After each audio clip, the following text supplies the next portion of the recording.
I should say at the outset that I am not a reliable narrator of my own brother's happiness. I am too fond of him, too accustomed to watching him keep people at the length of an outstretched arm, too aware of how rarely the word yes passed between his teeth.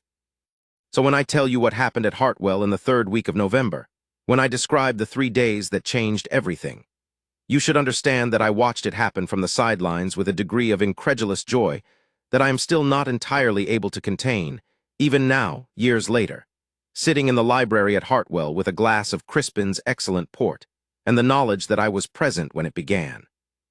My brother's name was Crispin Vere, Duke of Hartwell, and he was feared in the way that very competent, very quiet men are feared, not because he threatened, but because he assessed. He had a way of looking at a problem, a leaking roof, a failing harvest, a creditor who had shown up uninvited, and arriving at the correct answer before anyone else had finished stating the question. This was useful in business. It was useful in the management of Hartwell Park, which was the largest estate in Mornshire and required more attention than a garrison. It was somewhat less useful in polite society, where people prefer to arrive at answers slowly and in company, and it made Crispin, at 34, a man whom everyone respected and almost nobody liked well enough to know. He was not cruel. I want to be clear about that. He was not the sort of feared man who uses his power to diminish others. He was feared in a quieter and perhaps more unnerving way. He was fair to everyone, he wasted no one's time, and he had no patience for performance. If you were in a room with Crispin and you were pretending to be something you were not, he would not say so, but you would know that he knew, and the knowledge would make the room very uncomfortable. He had been this way since we were boys. Our grandmother said it came from their father's side. Our grandfather said it came from being born in November. I thought it came from seeing our mother work so hard to pretend that everything was fine, and deciding very young that pretending cost more than it was worth. This made him lonely, though he would not have called it that. He would have called it efficient. He would have said that most people were pleasant enough in small doses, and that he had a great deal to manage and not enough hours for the management of it, and that the evenings he spent in his study with his ledgers and his correspondence were evenings well spent. He would have said all of this, and he would have believed it, and he would have been wrong, and our grandmother knew it, which is why she summoned me to Hartwell on a Monday in November and said, without preamble, this was very like her, Alaric, I have found her. I set down my traveling coat. Found whom, grandmother? The girl, she said, as if this were obvious, for Crispin. I should describe our grandmother. Her name was Lavinia, the Dowager Duchess of Hartwell, and she was 73 years old and had the kind of authority that does not come from a title, but from having been right, continuously and demonstrably, for 6 decades. She had selected my grandfather out of a field of 12 suitors, married him against her family's objection, and been vindicated so entirely that her family had eventually stopped mentioning their objection and pretended they had approved all along. She had managed Hartwell through 2 floods, a disputed inheritance, and a period in which my brother and I were both, in different ways, making her life extremely difficult. She had done all of this with a composure that suggested the universe was a project of hers that was proceeding more or less according to plan. When she said she had found a girl for Crispin, I did not laugh. I had made that mistake once, 6 years earlier, and I still remembered her expression. Tell me about her, I said. Her name is Alara Voss. She is 22. Her father was a solicitor in the city who died of drink and debts 5 years ago, leaving her with nothing but the clothes she stood in, and a rather excellent education that he had, to his credit, insisted upon before he ruined everything else. She has been making her way since by working, cataloging private libraries, teaching languages, the sort of work that genteel families give to girls they wish to help without quite committing to helping. She was recommended to me by the Countess of Fenwick, who says she sorted the Fenwick Library in 3 weeks, catalogued what they had, identified what was valuable, and did not once ask to borrow anything. And you want to give her to Crispin? I want to show her to Crispin, my grandmother said precisely. There is a difference. Does she know? She knows she has been engaged to spend a fortnight at Hartwell sorting the East Wing Library, which is in a condition that should embarrass us all and does not embarrass Crispin because he has not looked at it since 1804. She does not know anything else. I thought about this. What if Crispin objects? He will object, my grandmother said serenely. That is not the question. The question is whether he will stop objecting, and I believe he will stop within 3 days. And if he doesn't?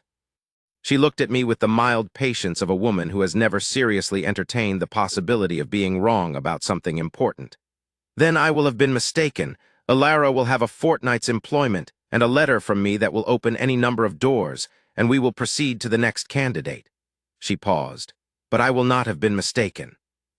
I asked her then how she could be so certain, because I had watched my brother deflect very accomplished young women with a courteous efficiency that left no opening for argument. I had watched him find something wanting in every candidate, not cruelly but conclusively, in the way he found solutions to estate problems, thoroughly, without sentiment, and with a finality that closed the matter. What made her so certain this would be different? Because every other girl, she said, came to Hartwell for Crispin. They came to be seen by him, to be chosen by him, to occupy the position that his name and his estate represent. And Crispin knows this. He has known it since he was 20, and it has made him very tired, and tiredness of that particular kind does not make a man romantic. It makes him methodical. She folded her hands in her lap. Ilara Voss is coming to Hartwell for the library. I went to bed that night thinking about what she had said, and in the morning I was in the entrance hall when the carrier's cart came up the drive. Ilara Voss arrived at Hartwell on a Tuesday afternoon, by the carrier's cart, which was not how guests arrived at Hartwell. Guests arrived by private carriage. The carrier's cart was for parcels, and apparently for young women who had arranged their own transportation, because they did not wish to be any more trouble than was absolutely necessary. This I learned from Hodder, the head butler, who told me about it with an expression of faint bewilderment, as if the concept of a guest refusing inconvenience was one he had not previously encountered in 30 years of service. I was in the entrance hall when she came in. She was slender, with dark hair pinned up in the practical way that has nothing to do with fashion and everything to do with getting things done. And she carried a traveling bag that was clearly heavy, and that she had not passed to anyone, not because she was unaware of the footman standing at her elbow, but because she had made some private assessment and decided it was not necessary. She wore a coat of plain dark wool that had been well made once and was well maintained still. Her face was a composed face, not cold, but steady, the face of someone who has learned to take stock of a room before committing to any particular expression within it. She looked at the entrance hall of Hartwell, the ceiling, the portraits, the stone floor worn smooth by 200 years of feet, and I watched her do it. And I noticed that she looked at it the way you look at something you find interesting rather than the way you look at something you find intimidating, which told me a great deal.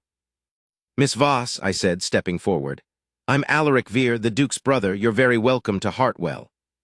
She turned to me and smiled, and the smile was genuine rather than performed, which was also a great deal of information in a very short time. "Thank you, Mr. Vere. I hope I haven't arrived at an inconvenient moment." "Not at all. My grandmother will be delighted to see you. She's in the blue drawing room." "And the library?" "The East Wing," I said. "It's well. I'll show you in the morning if you like. You should rest first." "I'm not tired," she said pleasantly. "I'd love to see it today if that suits." I showed her the East Wing library. It was, as my grandmother had said, in a condition that should have embarrassed us all. The catalogues from the last proper inventory were dated 1789 and bore no resemblance to the shelves as they currently stood, as some decades of enthusiastic acquisition had happened in between without any corresponding enthusiasm for organization. There were boxes of papers stacked against the far wall, and a writing table that had clearly been used for purposes unrelated to writing, and a fireplace that had not been lit recently, and a window that did not close properly. And Ilara Voss stood in the middle of all of it and looked pleased. "This is wonderful," she said. "It's chaos," I said. "Yes," she agreed, "but it's organized chaos. Someone knew what they were acquiring, they just didn't bother to record it." She moved to the nearest shelf and pulled out a volume, looked at the spine, turned it over, opened it. 17th century. "Do you know if there are more from this period?" "I have no idea." "Then that will be the first thing to find out." She slid the book back with the same care she would have given to something she had paid for herself. "I can begin tomorrow morning if you'll permit me to have the window repaired first. The cold will damage the older volumes."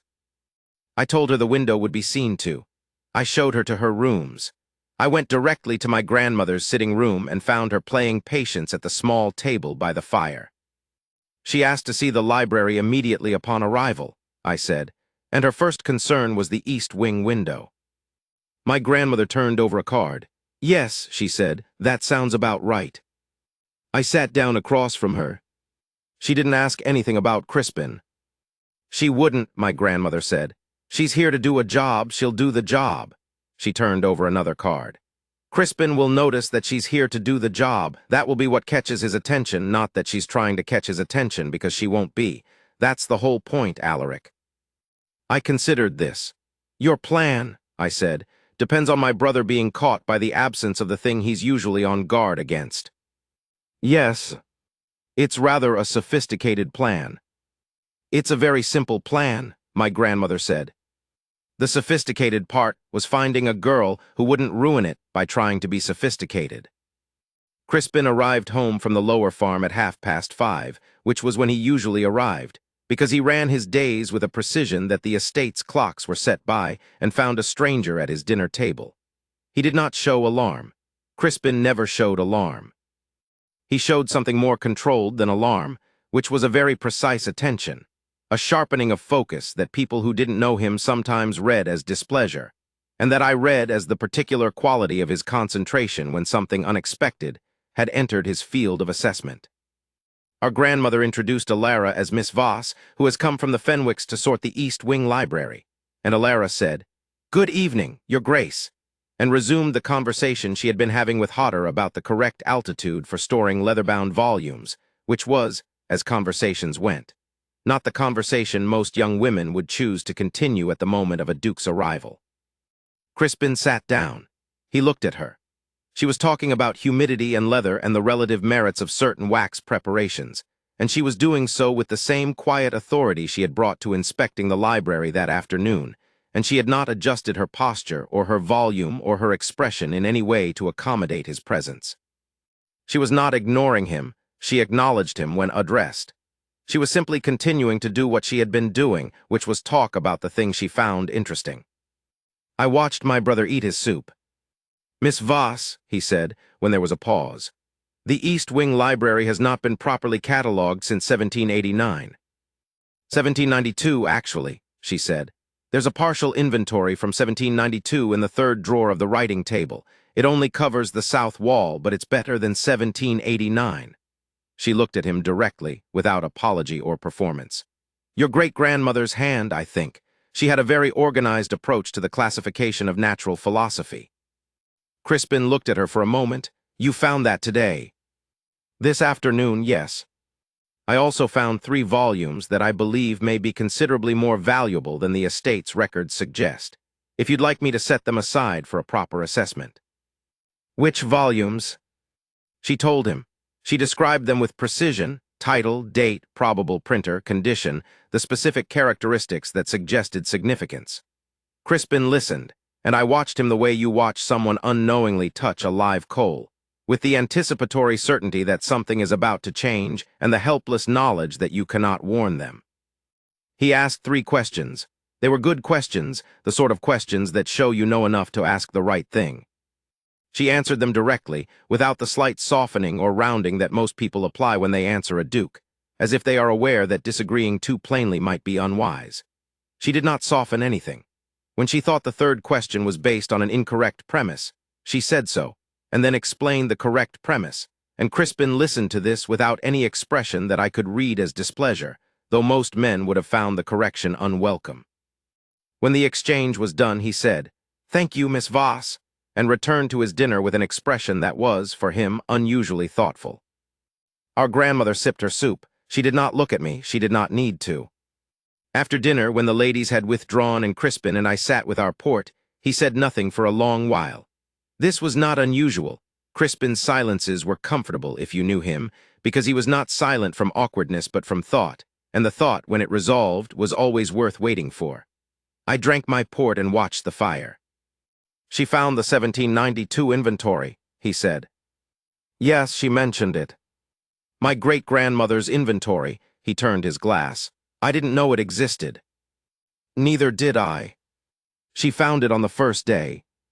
"Yes." He was quiet again. Then he said, "She's very direct." "Yes." "Most people," he said, and then did not finish the sentence, but I knew what he meant. Most people with him were not direct. Most people rounded their edges, softened their positions, shaped their words to the impression they wanted to make. Even people who had known him for years. Even Hodder, who managed Hartwell with impeccable competence, adjusted his manner in Crispin's presence in a way that was respectful and loyal, and also a small, constant performance. Not a dishonest performance, but a performance nonetheless. Everyone who came into proximity with the Duke of Hartwell was, in some degree, performing for the Duke of Hartwell. Ilara Voss had corrected his premise at dinner without, as far as I could tell, being aware that there was any reason not to. She comes from the Fenwicks, Crispin said. By recommendation. She sorted their library. In 3 weeks, grandmother said. Yes. He nodded slowly, as if he were filing this away next to something else.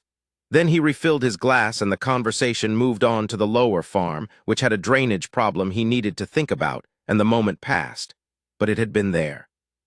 I said good night early and went to my room and lay on my bed and thought about what I had just witnessed, which was the first day. The second day was more interesting. Ilara was in the library before 8 o'clock, which I knew because I passed the east wing on my way to the stables, and the light was already on, and there was the sound of very deliberate movement inside, the careful shift and settle of books being assessed and relocated. The window had been repaired at first light. I had arranged it myself, which is to say I had asked Hodder and Hodder had arranged it. And when I looked in on my way past, she had opened it a precise 2 inches to regulate the air, and she had set up a working system at the central table involving stacks of different colored ribbon that apparently indicated volumes by category and condition, and she was entirely absorbed. I left her to it. At 11 o'clock, Crispin left his study. This was not usual. Crispin's mornings were his letters and his accounts, and he did not leave his study before noon unless the roof was on fire or a tenant was in crisis. I know because I was crossing the hall at the same moment and I stopped and watched him go, and he walked with the same purposeful stride he brought to everything, but he walked in the direction of the east wing. I did not follow him. I am not a fool. I went to the morning room and read the Gazette and waited. He was gone for 40 minutes. When he came back, he did not go to the morning room. He went back to his study, and when I knocked on his door and put my head in 20 minutes later, he was staring at his accounts with the expression of a man who is not reading what is in front of him. "How are the accounts?" I asked. "Fine," he said, which was his word for, "I have no idea what I have just been looking at, please go away." "I saw you go to the east wing." A pause. He turned a page. "I had a question about the 1792 inventory." "What sort of question?" "Whether it could be cross-referenced with the acquisition records from 1793 to 1801. "And could it?" He stopped pretending to look at the accounts. "She's already done it," he said. "She anticipated the gap and cross-referenced it before I asked." He paused. "She also identified a provenance issue with one of the volumes I mentioned at dinner. She's written a note on it." He held up a piece of paper. I could see neat, precise handwriting from across the room. "She wrote you a note," I said. "Yes." "About the provenance issue?" "Yes." I looked at my brother's expression, which was the expression of a man who has not received a note about a provenance issue, but who is for some reason finding it necessary to think about the note very carefully. "Is it a good note?" I asked. "It's an excellent note," he said, and then seemed to hear himself and said nothing further. "I went to find our grandmother. She was in the rose garden, which in November meant she was in a coat of extraordinary thickness, walking very slowly along paths that had nothing in particular to offer the eye, but which she walked every day from some principle I had never fully understood. I fell into step beside her. "He went to the east wing this morning," I said, 40 minutes. "I know," she said. "Hodder told me." She wrote him a note about a provenance issue. My grandmother made a sound that was not quite a laugh, but that contained everything a laugh would have contained if she had allowed herself to produce one. "About a provenance issue," she said. "How very like her." He said it was an excellent note. She did stop then, and she looked at me, and for a moment her composure had a quality that I recognized as the private face she wore when something went exactly as she had hoped. "Yes," she said. "I imagine it was." She began walking again. "What are they doing now?" He's in his study, she's in the library. Of course they are, she drew her coat closer. Alaric, do you know what your brother has never met before? Tell me. Someone who already has something more interesting to do, she said. Everyone who comes to Hartwell for Crispin. The estate agents come to get the Duke's signature. The neighbors come to get the Duke's good opinion. The young women their mothers bring around come to get the Duke's name. Even the servants, even Hodder, who has known Crispin since he was 8 years old, they are all, in their different ways, oriented toward him. He is the gravity of this place. He has been the gravity of this place since he was old enough to understand what that meant. And the effect of it is that everyone in his orbit is always turning toward him. And he has grown so accustomed to being oriented toward that he has quite forgotten what it feels like to be the one who turns. She said nothing more about it. We walked the rest of the path in silence, and I thought about what she had said, and I thought about my brother's face when he held the note about the provenance issue, and I thought that our grandmother had not made a mistake. At dinner that evening, something was different. It was subtle, so subtle that anyone who did not know Crispin well would have missed it entirely. He was slightly more present, not warmer, not friendlier, nothing so obvious as that. He was simply paying more attention than usual to the table in general, and to one member of the table in particular, in the way that a very controlled man pays attention. Not obviously, not persistently, but with a quality of focus that he usually reserved for problems he had not yet solved.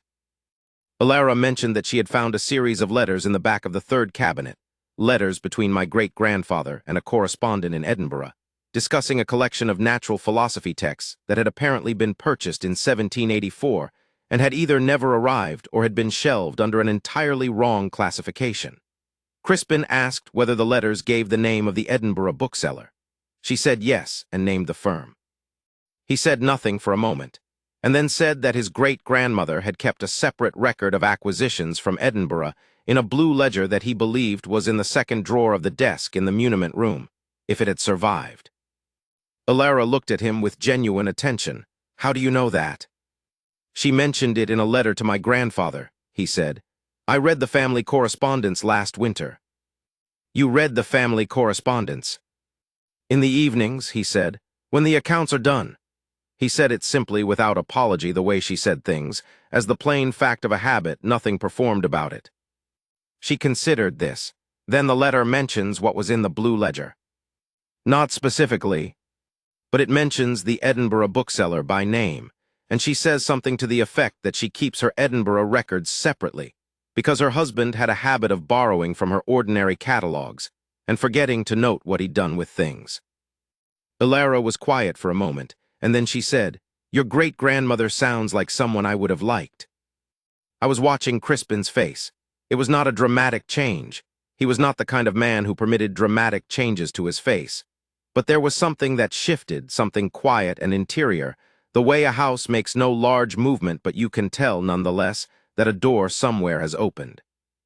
She was very capable, he said.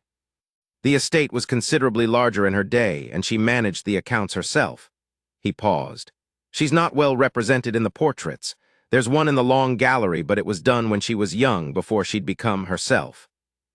Alara nodded, as if this were not a particularly unusual thing for a duke to say at dinner, and as if she did not notice that he had said it, and moved on to ask about the muniment room and whether she could look for the blue ledger in the morning.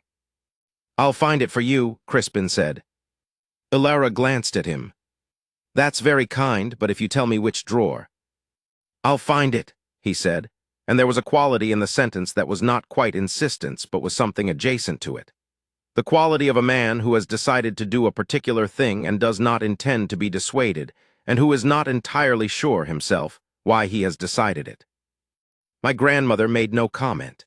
She served herself more potatoes and asked me about the condition of the lower fence on the east boundary, and the conversation moved on, but I had not missed what I had just seen, which was my brother volunteering to do something for someone who had not asked him to. After dinner, when Crispin and I sat with our port again, the silence was different from the night before. The night before, the silence had been the silence of a man filing something away. This silence was the silence of a man who had filed something away and was now, without quite deciding to, beginning to return to it. She reads French, he said eventually. I gathered, I said. She reads it in the professional sense. She's read French catalog guides from 1801. I thought about this. That is rather specific. Yes, he turned his glass. She said she finds the theory of organization interesting, not just the practice. What did you say? I asked what she meant by the theory of it. She said she meant the question of why certain systems work and others fail, and what a failure tells you about the assumptions built into the system.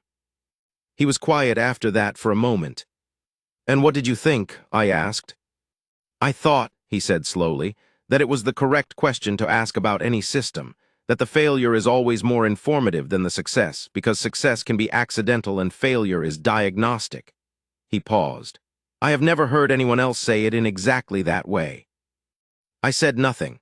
I drank my port.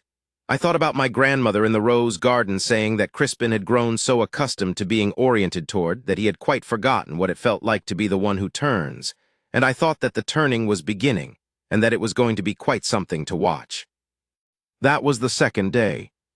The third day began before dawn. I'm not naturally an early riser, but I had not slept particularly well, something about the particular quality of November cold that gets into Hartwell's older rooms, and I gave up on sleep at 5:30 and dressed, and went down to the kitchen in the hope of finding something warm.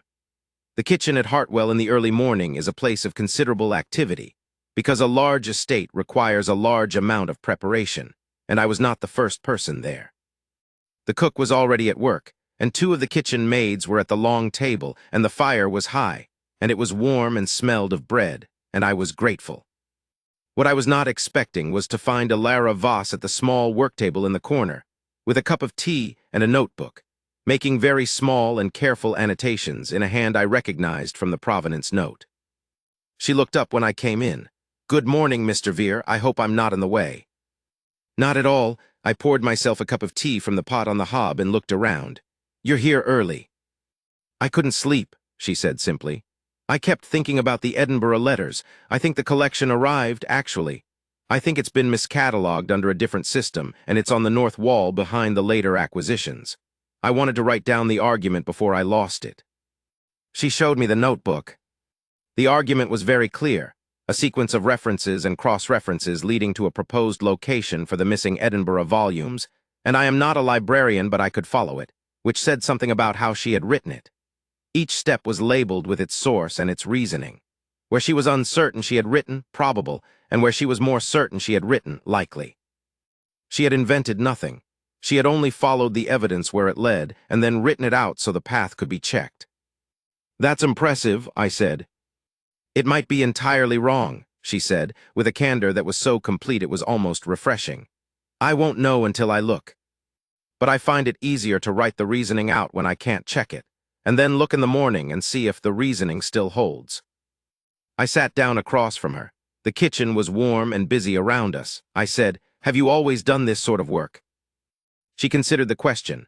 "I've always done work with books," she said. "When I was a girl, my father's house was full of them, in the way that houses are sometimes full of things their owners love without quite managing them, stacked on floors, shoved behind things, wrapped in their original papers because the paper became the purpose rather than the book inside it. I spent most of my childhood sorting them out. It seemed natural after he died to do the same thing professionally." She said this without self-pity, which was the only way she said anything. "I find that I'm good at it, and that I don't mind the work, which I've come to think is a reasonably good definition of a vocation." "Do you miss the city?" She thought. "I miss the bookshops," she said. "The particular kind of bookshop that is organized in a way that makes sense only to its owner, so that you have to go back to find things, and every visit teaches you something new about what the owner thinks matters. There are 3 such shops in the city that I knew well, and I miss the regularity of them." She looked at her notebook. "But I find I don't miss much else." I was about to say something. I cannot now recall what when Crispin came in. He came in from the kitchen garden door, which meant he had been outside, which meant he had also been unable to sleep, or had been walking very early, or both. He was in his riding coat but without a hat, and his hair was slightly disordered, which for Crispin was a state equivalent in another man to profound disarray. He stopped when he saw us, and for a moment the 3 of us looked at each other in the kitchen at 5:30 in the morning, with the cook's fire going and the bread smell, and the November cold still on Crispin's coat. "Good morning," he said, which was a perfectly ordinary thing to say, and then to Alara, "You're working early." "I had a thought about the Edinburgh collection," she said. "I wanted to write it out." She hesitated, and then, and this was the moment I will remember, the small, ordinary moment that contained everything, she turned the notebook toward him. "Would you like to see? I think the reasoning is sound, but I'd value another opinion." He came to the table. He leaned over the notebook and read it, and I watched his face as he read, and what I saw was not the assessing expression he brought to accounts or correspondence, the expression of a man processing information. It was something quieter and more interior, the expression of a man reading something that interested him genuinely, not because it was useful, but because it was, he would not have used this word, but it was delightful. The small, precise steps of her reasoning, each one careful and evidenced, leading to a conclusion that was probable and elegant, and if correct, rather wonderful. "The north wall behind the Bellamy acquisition," he said. "That's what I think. The Bellamy acquisition is from 1799, which would put it 15 years after the Edinburgh purchase, yes, which is why it was buried. Whoever shelved the Bellamy volumes would have been working with a different catalog. They wouldn't have known to integrate." He straightened up. He looked at her, and she looked at him, and I am not going to describe that look in detail, because the look was not for me.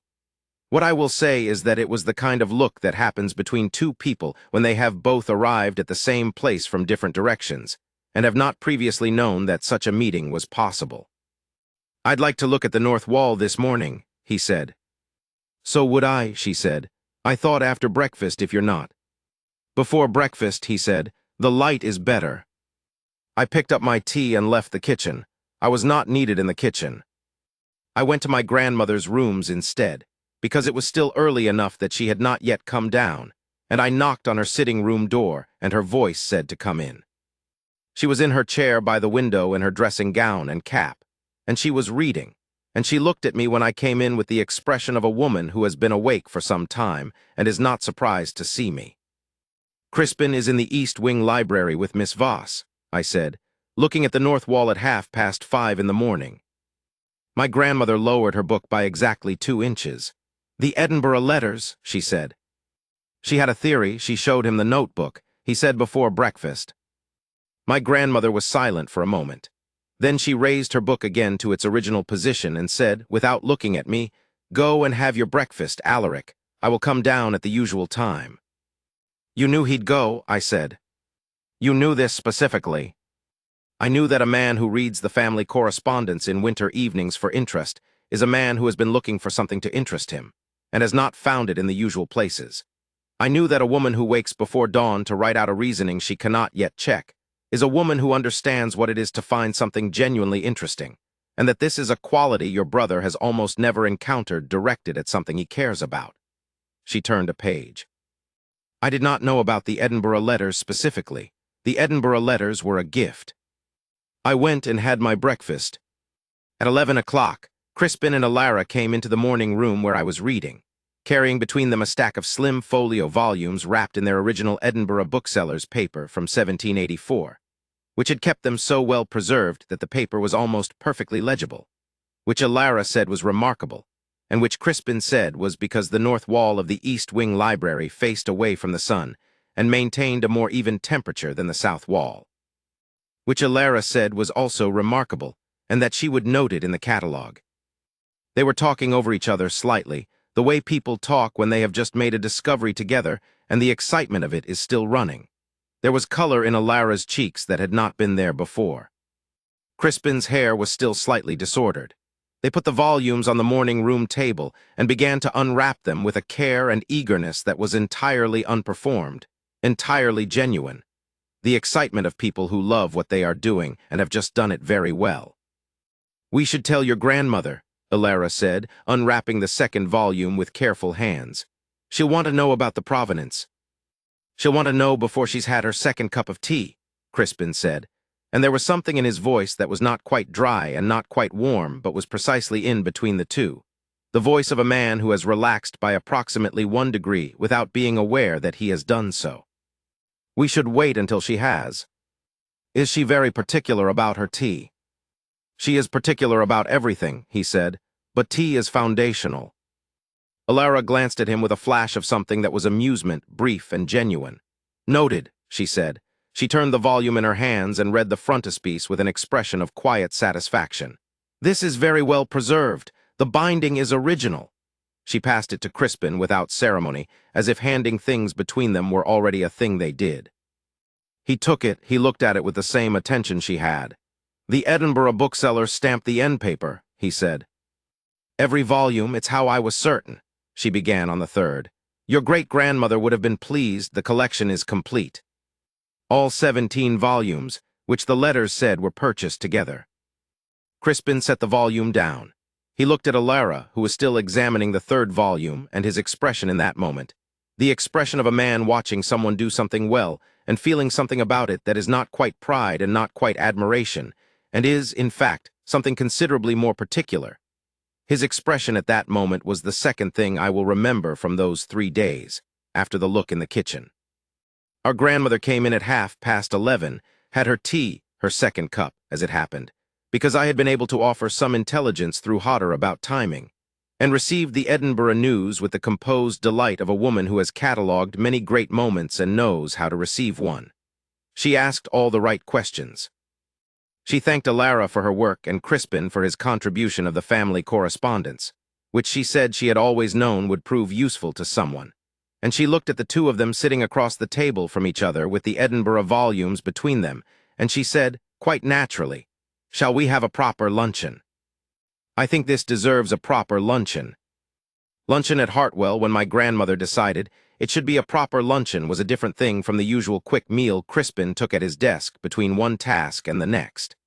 There was soup, and a roasted bird, and 3 removes, and the good china, and there was conversation that did not confine itself to the library. Within half an hour we were talking about the Edinburgh bookseller's descendants, and about the Morinshire floods of 3 years ago, and about the question of whether a practical education was more or less valuable than a classical one. On this last subject, Alara had opinions. "Both presuppose that education has a fixed destination," she said. "A practical education produces a person who can do the things that need doing today, and a classical education produces a person who can think about the things that may need thinking about tomorrow. But neither produces a person who can identify what needs doing or thinking about, and that strikes me as the more essential capacity." Crispin looked at her. "What would produce that?" "Exposure to problems that have no established method," she said. "Which is to say, genuine work, the kind where the answer is not in a book because the question has not been adequately asked yet." She paused, then added, "Libraries are full of books that began as exactly that kind of problem." Crispin was quiet for a moment. Then he said, "The Hartwell estate accounts of 1789 to 1802 are a good example. No established method for 3 different systems of record-keeping that had been running simultaneously without acknowledgement. It took me 4 months to reconcile them." Alara looked at him with genuine interest. "How did you resolve the simultaneous systems?" He told her. He was precise about it, specific about which records took precedence under which conditions and why, the logic of it. She listened with the same attention she brought to notebooks and Edinburgh volumes, asking 2 questions that were both very good, and something in the table shifted again. I was at my end of the table, eating the good roasted bird and watching my grandmother watch my brother. She met my eye once. Her expression said, "There," very clearly there. After luncheon, Crispin went to his study for an hour, which he did every afternoon. Alara went back to the library. Our grandmother sat with me in the morning room and said nothing whatsoever, which was very like her at the moments when she felt that words were unnecessary. At 3:30, I went for a walk in the kitchen garden, because November in Morinshire has its particular cold beauties if you look for them, and because I needed some air, and because I had a strong intuition that the kitchen garden was the kind of place where things were happening. I was right. Crispin was there, at the far end near the low stone wall, where the espaliered fruit trees grew bare and geometric against the pale afternoon. He had his hands in his coat pockets, and he was not looking at the trees, which meant he was thinking. Alara was at the near end, crouching to look at something near the base of the wall, some small winter-surviving plant, I thought, or the condition of the old brick.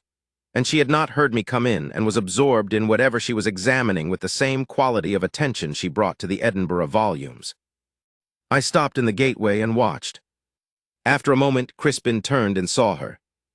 He walked toward her, not quickly, and not with any particular purpose in his stride, or rather without the specific purposefulness he usually carried, the purposefulness that said he was going somewhere to accomplish something defined. He walked with a different quality, the quality of a man who is going somewhere because the place contains something he finds himself drawn to, and who is not quite ready to examine why.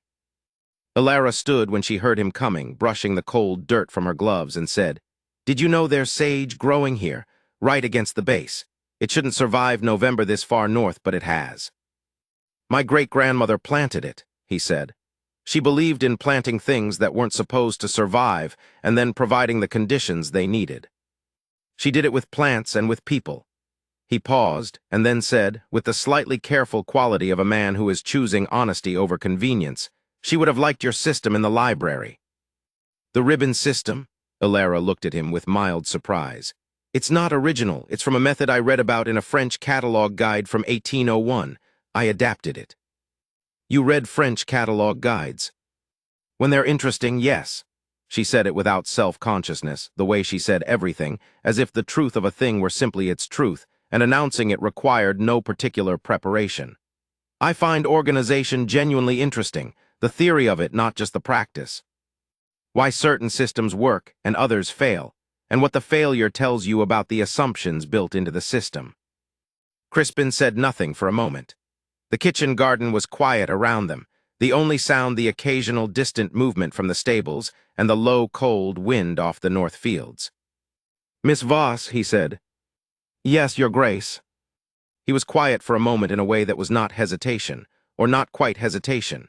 It was the quality of silence that belongs to a man who has decided something and is choosing the exact words for it, because he is a man who believes words matter and ought to be exact. He looked at the sage at their feet, and then at Alara, and something resolved in his expression, the way a calculation resolves when you have finally found the correct variable.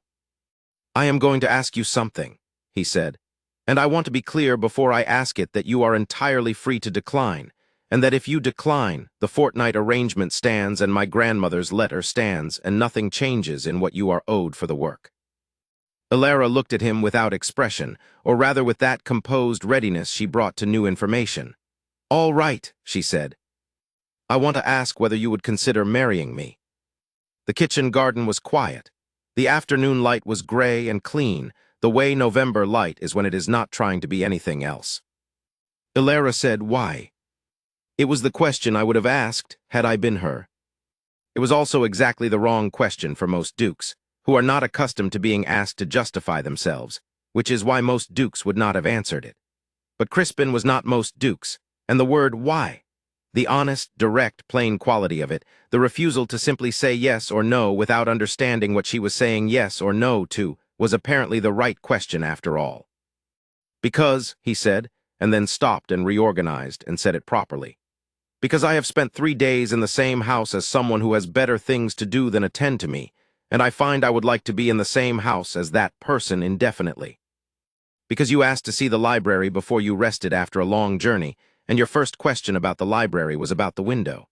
Because you wrote me a note about a provenance issue, and the note was excellent, and I have read it 4 times. Because you found the Edinburgh collection before breakfast without anyone asking you to look. Because you spoke about your father without pity, and about your work without apology, and about organization as if it were a philosophy, which I believe it is.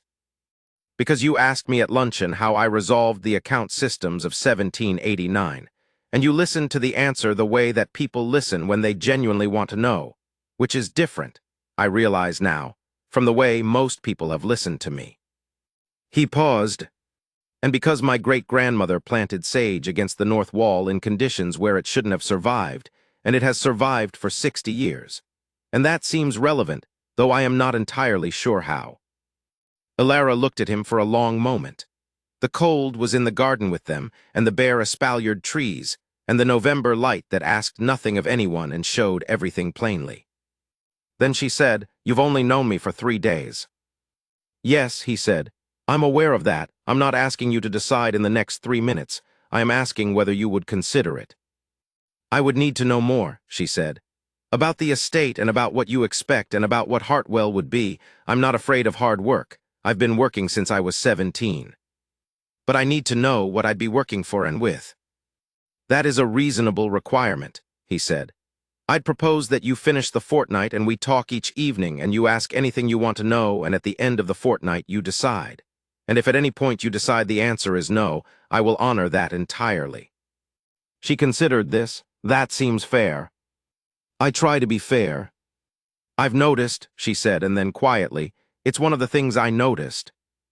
They stood in the kitchen garden for another moment, both looking at the sage, and then Alara said she should go back to the library before the light was gone, and she went, and I stayed in the gateway where I had been standing for the entire conversation, very still and very quiet, because I am not a fool. Crispin turned and saw me. A pause, a different kind of duke would have been furious. Crispin looked at me for a moment with an expression that was, even for him, unusually readable. The expression of a man who has done something he did not plan to do and is not, precisely, sorry about it, and said, "How long have you been standing there?" "Long enough," I said. He was quiet for a moment. Then he said, "I'm not entirely sure when that happened. The deciding, I'm not usually imprecise about decisions." "You're not usually asked to decide something you weren't expecting," I said. "No," he looked at the kitchen garden, at the espaliered trees and the sage and the plain November light. "No, I wasn't expecting it." He said it with a frankness that surprised me. Crispin did not usually say things that exposed the interior of a moment. But then, I thought, that was something Alara Voss had brought with her. The straightforward acknowledgement of things as they were and the contagious quality of that honesty that you found yourself answering it in kind. He went inside without another word, which was his version of agreeing with me. I went to my grandmother's sitting room. She was reading again. "He asked her," I said. She did not look up from her book. "In the kitchen garden." "Yes, by the sage." "Ah," she turned a page. "What did she say?" "She said she'd need the fortnight to consider." "She asked why?" My grandmother made a sound that was, again, not quite a laugh, but that contained everything a laugh would have contained. "Good girl," she said quietly, to the page she was reading or to some private audience I could not see. "Very good girl." "He told her about the note," I said. "The provenance note, he said he'd read it 4 times. She lowered her book. She looked at me. For a moment the composure she brought to everything relaxed by a degree, and what was underneath it was not triumphant. It was something older and more careful, the face of a woman who has watched people she loves go unmet for too long and has simply decided to fix it. "Good," she said. "That's very good." She raised her book again. "Close the door when you go, Alaric." I closed the door. The fortnight that followed was not like the 3 days. The 3 days had the quality of something running on its own energy, something that had been set in motion and could not quite be stopped. The fortnight was slower and more deliberate. It was Crispin being who he was, which was a man who said what he meant and meant what he said and had proposed a fair process and intended to keep to it. He was meticulous about it. That was what struck me, watching from my particular vantage point of the adjacent rooms and corridors, and the intelligence that Hodder, who was an extraordinarily observant man, relayed to me with the mild air of someone reporting weather conditions. Crispin did not lean into the fortnight. He did not press, did not maneuver, did not arrange opportunities the way our grandmother had arranged the library. He simply kept to what he had said, that they would talk each evening and she could ask what she wanted to know, and at the end she would decide. It was, I thought, the most respectful courtship I had ever witnessed, and it was almost certainly the least dramatic, and it was working. Every evening after dinner, he and Alara sat in the library. It was always the library, as if both of them were most at ease in the place where they had first made sense to each other, and talked. About the estate and what it required. About the history of Hartwell and the obligations it carried. The tenants whose families had been on the land for generations. The responsibilities that ran not only downward to the land, but sideways to the village and the county. Alara listened to all of this with the same quality of attention she brought to Edinburgh volumes, asking the questions that showed she was thinking about practical consequences rather than theoretical ones, and Crispin answered her with the same precision he brought to his accounts. The 4th evening. I know it was the 4th because I had begun, involuntarily, to count. She asked him about the disputed inheritance that had come to Hartwell 14 years ago, which she had found a reference to in the 1792 inventory's margin notes. He was quiet for a moment when she asked, in the way that meant she had touched something he was not accustomed to discussing. Then he told her. It had been a long and costly matter, a cousin's claim, and it had kept Hartwell in uncertainty for 3 years, during which he had been 21 and 22 and 23, and wholly responsible for an estate that could not act on anything while the claim was unresolved. He told her this with his usual economy, without editorializing, but the shape of those years was clear underneath the economy. The isolation of it, the weight of standing alone in the management of something enormous with no one to share the weight. She listened to the whole thing, then she said, "Was there anyone to advise you?" "My grandmother," he said. "And the estate's lawyers, though lawyers are expensive advice when you are not certain the estate will remain yours." "But she was here." "She has always been here," he said. There was something in his voice at that, simple and complete, the kind of statement that contains a whole history. "She is not always right," and then he stopped, apparently reconsidering.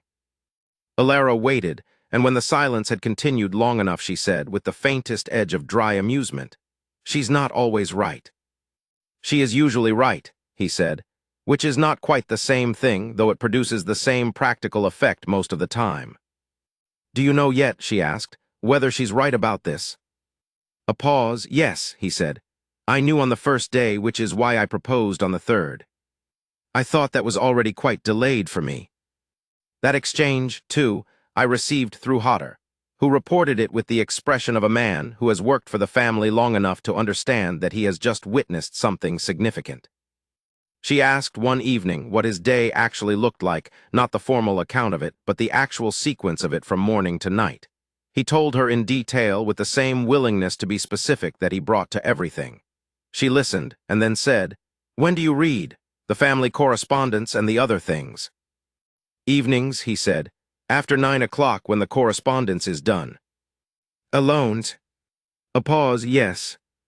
She nodded slowly, not with pity, which he would not have tolerated, but with the straightforward acknowledgement of a fact, the way she acknowledged everything. "I find it difficult to read when I'm too aware of the silence," she said. "I'm not accustomed to large houses. The Fenwick Library was very quiet and I liked it, but I could hear the household beneath me. That helped." It was the most she had said about her own circumstances, about what it had been like to make her way in houses that were not hers, and she said it simply and without invitation for sympathy, the way she said everything. Crispin was quiet for a moment. Then he said, "There is a sitting room adjacent to the library. I have not used it, but it looks out on the kitchen garden, and it catches the morning light from the north, the better light, as you know. If you were to be at Hartwell, it seems the natural place for you." Alara looked at him. "You've thought about that?" "I think about the logistics of things," he said. "It's how I think." She almost smiled. "I know," she said. "I noticed that too. I know this because Hodder told me what he heard in the corridor, and I relayed it to my grandmother, and my grandmother listened without expression and then said, 'He offered her the north sitting room.' And the way she said it told me that this was, in her understanding of her grandson, something that amounted to a declaration. What he had understood, what she had recognized, hearing it, was that Crispin did not offer space to people. The estate had guest rooms and drawing rooms and every formality, but Crispin had never, in 12 years of sole management, set aside a room and said, 'This is yours for your work, for the thing you love to do.' He had never had cause to. There had been no one whose work he valued enough, and whose presence at Hartwell he both valued and intended to make permanent. The north sitting room was not a courtesy, it was a blueprint. Alara asked him once, I was told, whether he was doing this because his grandmother had told him to, and he said without hesitation, "No, my grandmother arranged for you to be in the same house as me. What I concluded in that house I concluded myself." And she said, "How do you know the difference?" And he said, "Because I have spent my life not doing things because my grandmother told me to, and I know exactly what that feels like, and this is different."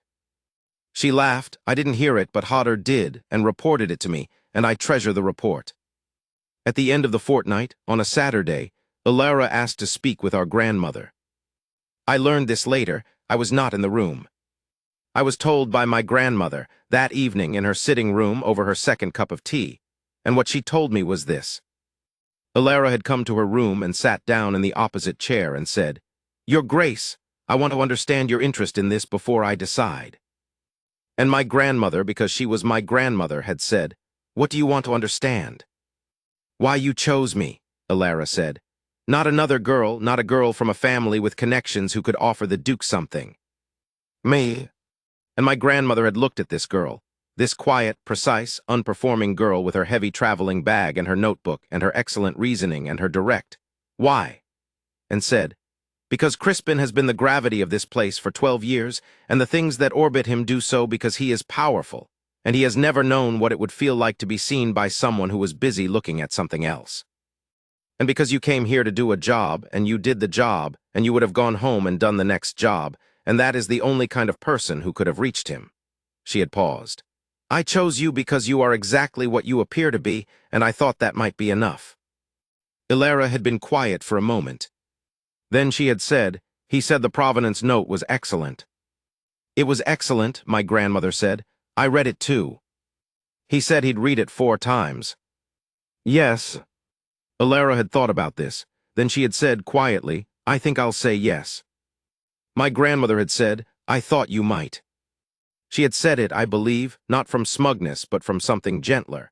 The satisfaction of having seen 2 people and understood them well enough to know that what they each lacked was what the other had, and having been right enough to bring them into the same house and wait. She told me about it that evening, and I asked if she had felt triumphant, and she considered the question very carefully, the way she considered everything, and then she said, "I felt relieved. Triumph is for victories. This was something that needed to happen. I was relieved that it happened." The wedding was in March, at the Morinshire church that the Hartwell family had attended for 230 years, in cold, clear weather with frost still on the north-facing stone, and the early spring attempting, tentatively, at the hedgerows along the lane. Alara wore a gown that was made for her at Crispin's insistence, in the color she chose, which was not white. She wore a deep ivory that made her dark hair look very striking.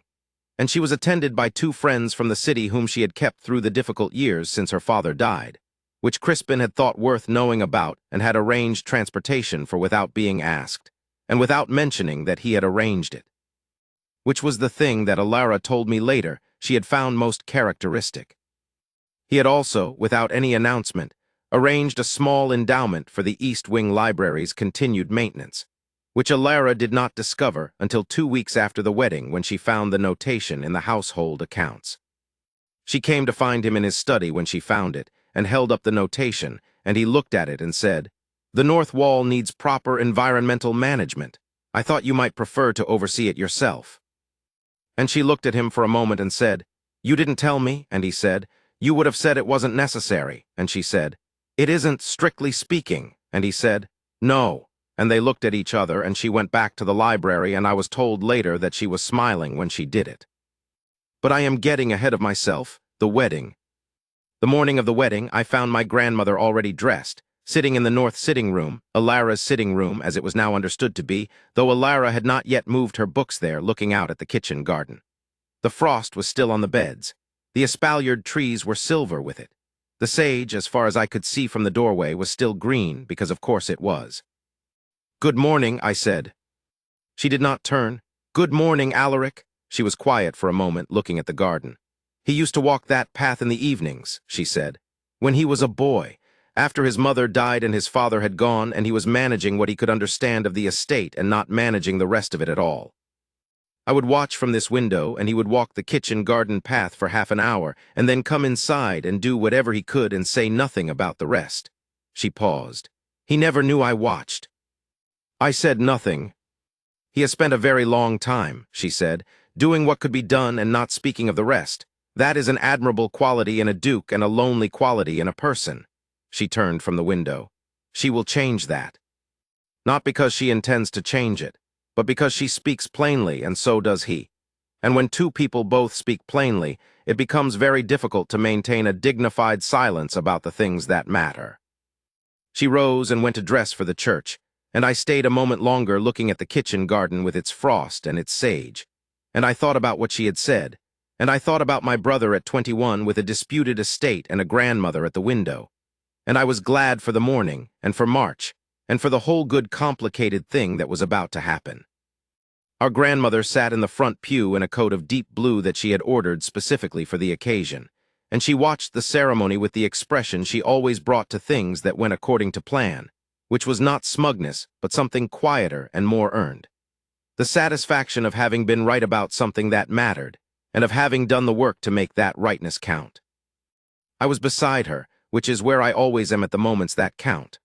I watched my brother and Alara standing at the altar, and I watched Crispin's expression when she came down the aisle. He was not a man who displayed feeling easily or broadly, or in the manner that makes people watching from the pews feel that they have been admitted to something intimate. He displayed it in the particular way that was his, with precision and without performance. And what I saw on his face as Alara came to stand beside him was simply, entirely, the face of a man looking at the one person in any room who had always been, for him, the most interesting person in the room. She looked at him too as she came up the aisle, and her face had the same quality her face always had. Steady, composed, real, not performing happiness. Simply in possession of it, the way she was in possession of every fact she had verified, certain because she had checked. The ceremony was conducted by the Morinshire vicar who had known our family for 20 years, and it was conducted well, with the proper gravity and the proper warmth. The church was full, estate staff and tenants and the neighbors, the two friends from the city who sat in the second pew with expressions of warm satisfaction, and Hodder, who stood at the back in a posture of dignified composure that I recognized as the posture of a man experiencing considerable emotion he has no intention of displaying. When the vicar pronounced them, the silence in the church had the quality of a breath held for a long time and finally released. When it was over and they walked out into the frost-bright March air together, the tenants and the neighbors and the estate staff who had come to the churchyard gave the sort of cheer that is given when people who have watched someone for a long time feel that something right has finally happened, which I thought told you something about how Hartwell had felt about its Duke in the years of his careful, efficient, lonely management, and how it felt about him now. After the ceremony, in the moment before the crowd made conversation impossible, I saw Alara take Crispin's arm and say something very quietly. I was close enough to hear. She said, "The Edinburgh collection. I have a theory about the upper rooms." And Crispin turned to her with the expression I had seen that morning in the kitchen when she showed him the notebook. The expression that was not assessment and not performance, but simply, entirely, interest. The particular and irreplaceable interest of a man looking at someone he intends to spend the rest of his life being interested by. And said, "Tell me."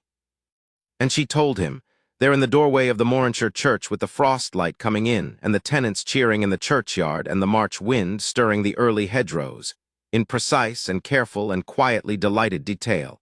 And he listened to every word, and neither of them looked at the crowd at all. My grandmother touched my arm. I looked at her. She was looking at Crispin and Alara, and her expression in that moment was not the expression of a woman who had been proved right, though she had been. It was something simpler. It was the expression of someone watching the thing they most wanted to see. "Come, Alaric," she said, "let's give them a moment."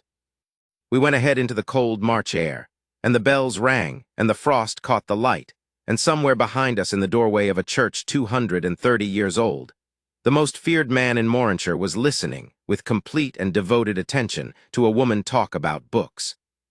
I have thought in the years since about what my grandmother understood that the rest of us did not. She understood that Crispin did not need to be charmed. He had been charmed at, managed at, arranged for all his life, and he had handled all of it with the same competent, distant fairness he brought to estate problems, and none of it had touched him. What she understood was that what he needed was to turn, to be, for once, the one who moved towards something, pulled by his own interest rather than by anyone else's intention.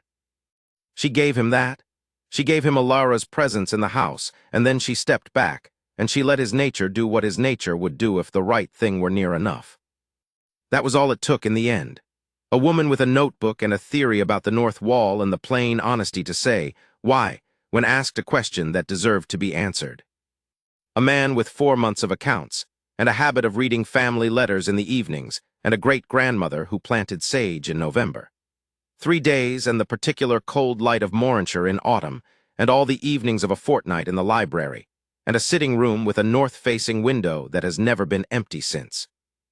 I visit Hartwell often, and it is a different place from the Hartwell I grew up in, and from the Hartwell of the 12 years Crispin managed it alone. That careful, excellent, insufficient place that had everything except the particular warmth of someone genuinely glad to be home.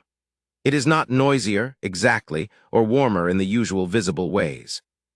It is simply inhabited in the full sense, the way a house is inhabited when the people in it are genuinely present to each other, when the rooms are used for the things they were built for, and the evenings are something other than silence.